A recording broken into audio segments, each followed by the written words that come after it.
Selamat malam semua. Assalamualaikum warahmatullahi wabarakatuh. Update tanggal 14 Agustus 2024 ya. Penerusan dari video yang sebelumnya.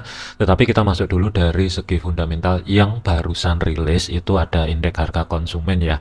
Kita urut dulu yang bagian atas itu yang inti atau year on year itu kan data yang sebelumnya kan 3,3%, ada penurunan sedikit itu menjadi 3,2%. Kemudian indeks harga konsumen dari monthly-nya di bulan Juli itu kan data sebelumnya 0,1 ada sedikit kenaikan menjadi 0,2 itu sesuai yang diekspektasikan atau diperkirakan ya. Kemudian indeks harga konsumennya itu dari minus 0,1 itu sesuai yang keluar adalah 0,2%. Jadi dari tiga data ini ada kenaikan meskipun tidak signifikan tetapi masih tetap ada di perkiraan ya. Kemudian dari year on year-nya itu ada penurunan dari 3% itu menjadi 2,9%. Cuman ini sih nggak surprise banget, tetapi data ini kalau misalkan saya rangkum ya ini sebenarnya sedikit positif untuk indeks dolarnya sendiri ya atau untuk Amerika.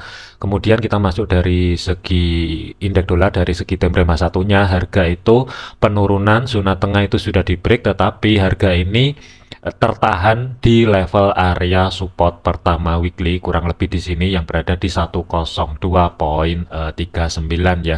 Dan ini masih reject, akankah ini nanti mampu menahan pergerakan atau tidak? Cuman kalau mampu menahan pergerakan, mungkin ring area hari ini sampai dengan besok itu di kisaran yang pertama adalah 102,85, batas maksimal sampai dengan besok malam zona pantaunya sementara adalah 103,31. Tetapi kalau misalkan ada penurunan atau dia berbalik arah bergerak kembali ke bawah ya, ketika harga mampu bergerak di bawah 102,391 ada dua level area yang mesti diantisipasi untuk indeks dolar sendiri itu berada di kisaran 102,16 itu yang menjadi low minggu lalu. Yang kedua adalah 101,700 pembulatan ya. Jadi kalau menurut saya ini mungkin masih tetap sideways di kisaran antara 102,85 batas bawah, kalaupun kedorong sedikit ke bawah itu sementara 102,16 terlebih dahulu.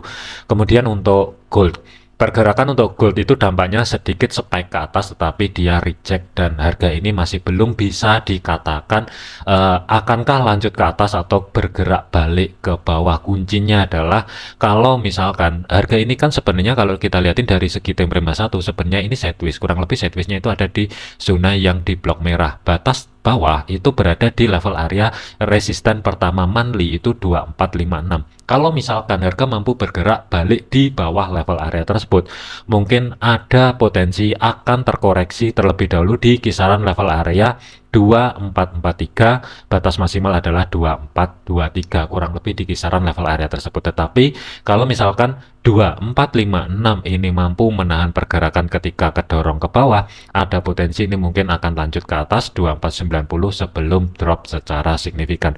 Jadi untuk gold ini kalau menurut saya itu zona pantaunya hari ini sampai dengan besok itu sebenarnya 2490 sampai dengan 2483 atau history high monthly-nya di ATH yang sebelumnya itu ya, yang berada di pembulatan 2484. Sebenarnya zona pantau hari ini sampai dengan besok itu kurang lebih di sini dulu, jangan jauh-jauh dulu. Kemudian batas bawah itu antara 2456 sampai dengan 2443 terlebih dahulu. Tetapi kalau misalkan dia mampu keluar dari zona yang di blok merah di sini, ada potensi ini mungkin ngerambat ke atas pelan-pelan 2490 ini yang akan menjadi penentu akankah dia lanjut ke atas atau ke reject dan drop secara signifikan. Jadi saya lebih memilih untuk gold ini sementara saya nggak ada entry posisi dulu dikarenakan harga ini masih cenderung sideways kurang lebih ya untuk saat ini. Jadi saya sama sekali nggak tertarik untuk masuk gold malam ini. Cuman kalau misalkan rekan-rekan ada entry posisi, saran saya adalah pantau di kisaran level area 2490, 2483 pembulatan, kemudian bagian bawahnya 2456 dan 2443 kurang lebih di kisaran level area tersebut. Selanjutnya adalah untuk GBP USD. Pergerakan untuk GBP USD ini dari pergerakannya ini juga harga ketika kedorong ke atas itu tertahan di level area resisten kedua weekly, dan harga ini kedorong ke bawah ketika menyentuh level area history high minggu lalu yang berada di 1.2816. Sebenarnya harga ini ke reject, tetapi yang saya khawatirkan malam ini sampai dengan besok itu sideways di kisaran level area tersebut. Jadi karena harga ini di tengah-tengah, untuk hari ini mungkin saya lebih prefer untuk ngamatin market dulu. Saya nggak buru-buru masuk ke market terlebih dahulu. Selanjutnya adalah untuk Euro USD. Pergerakan untuk Euro USD ini statusnya sama, ini juga spek atas bawah, tetapi harga sudah mampu bergerak di atas level area resisten pertama weekly atau saat ini berubah fungsi sebagai level area support. Di kirinya, ketika menyentuh level area tersebut, di sini juga ada zona demand. Kalau misalkan malam ini Euro USD bergerak balik di bawah level area 1.0987, ada potensi ini mungkin akan retest di zona tengah atau sebagai pivot sebelum melanjutkan perjalanan ke atas. Tetapi kalau Euro USD ini lebih memilih ke atas dulu, pelan-pelan merambat ke atas dulu, hati-hati di kisaran level area 1.105.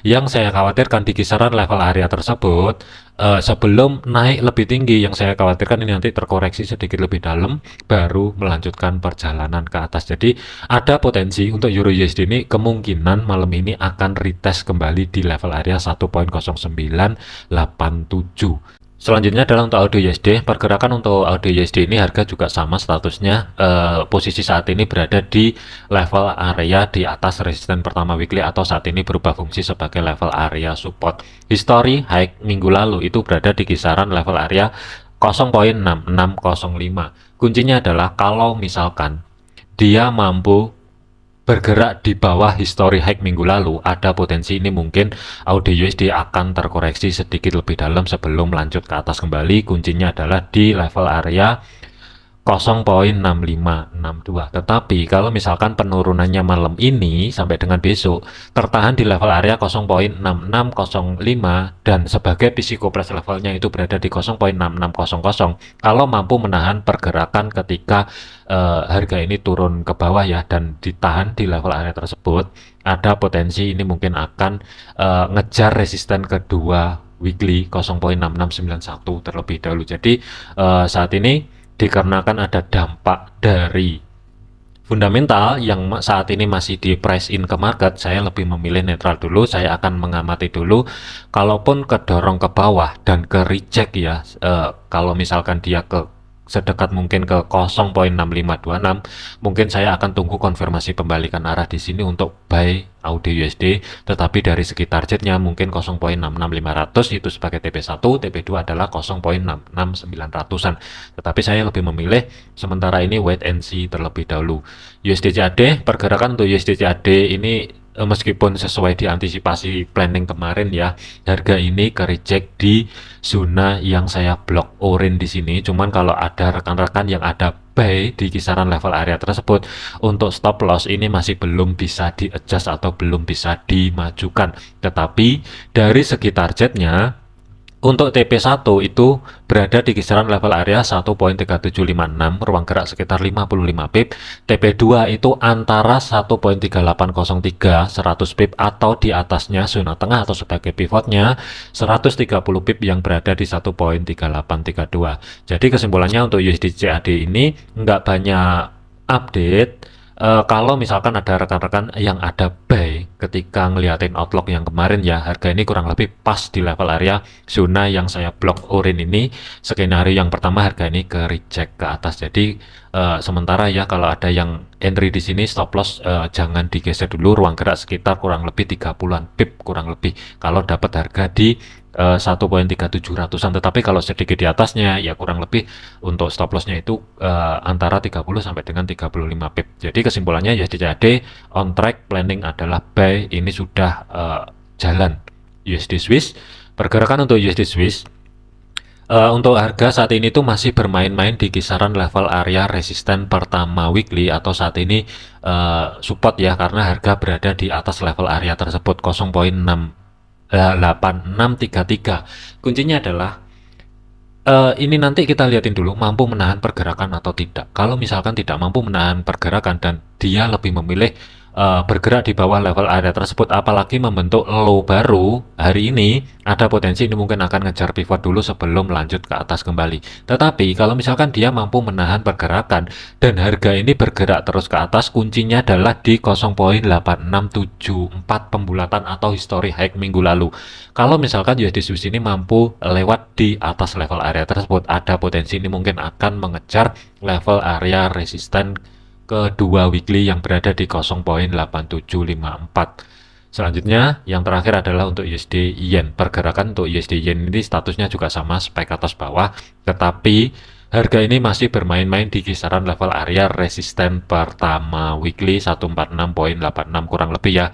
Ketika menyentuh level area tersebut, harga ini bermain-main dan history high minggu lalu itu berada di 147,900-an ya, kurang lebih di kisaran level area tersebut. Di sini juga banyak reaksi, jadi hati-hati kalau misalkan USD Yen malam ini mampu bergerak di atas 147,900, ini ada potensi dari segi time frame besarnya akan sedikit terkoreksi ke atas menuju 149,97 sebelum drop secara signifikan. Tetapi kalau level area 146,86 ini gagal mempertahankan dan harga bergerak balik di bawah level area tersebut, ada potensi ini mungkin akan kedorong ke zona tengah atau sebagai pivot 144,79.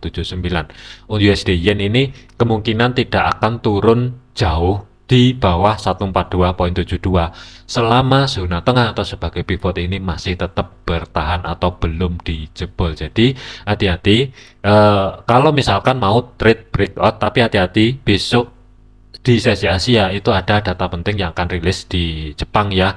Kalau misalkan itu nanti negatif untuk yen atau Jepang, ada potensi mungkin akan spike ke atas. Tetapi kalau misalkan positif, ini mungkin akan bergerak dengan cepat ke bawah. Cuman kalau memanfaatkan track breakout-nya, berani atau tidak entry di atas 147,90, tetapi hati-hati stop loss itu harus berada di bawah 146,86. Planning adalah buy. Kalau misalkan saya gambar, meskipun saya tidak menyarankan ya, ini skenario alternatif aja, jadikan sebagai referensi. Pertanyaannya adalah berani atau tidak dengan resiko stop loss itu kurang lebih sekitar 160 pip, tapi dari segi targetnya ruang gerak sekitar 195 pip sampai dengan 200 pip kurang lebih. Kalau misalkan harga ini mampu bergerak di atas history high minggu lalu yang berada di 147,96. Cuman saya lebih memilih netral dulu, mungkin saya akan pantau sampai dengan besok di sesi Asia, mungkin saya akan pertimbangkan untuk planning buy atau sell-nya ya. Sementara saya lebih memilih wait and see di beberapa pair ya, jadi saya tidak buru-buru entry ataupun masuk ke market. Oke, untuk gold hati-hati ya, yang saya khawatirkan ini nanti tetap sideways aja, jadi waspada untuk malam ini sampai dengan besok. Jadikan video ini sebagai referensi, jangan dijadikan sebagai patokan. Segala keputusan risiko menjadi tanggung jawab masing-masing. Kalau tidak sesuai dengan planning, jangan paksa masuk ke market. Sekian, terima kasih, sampai jumpa di video yang selanjutnya.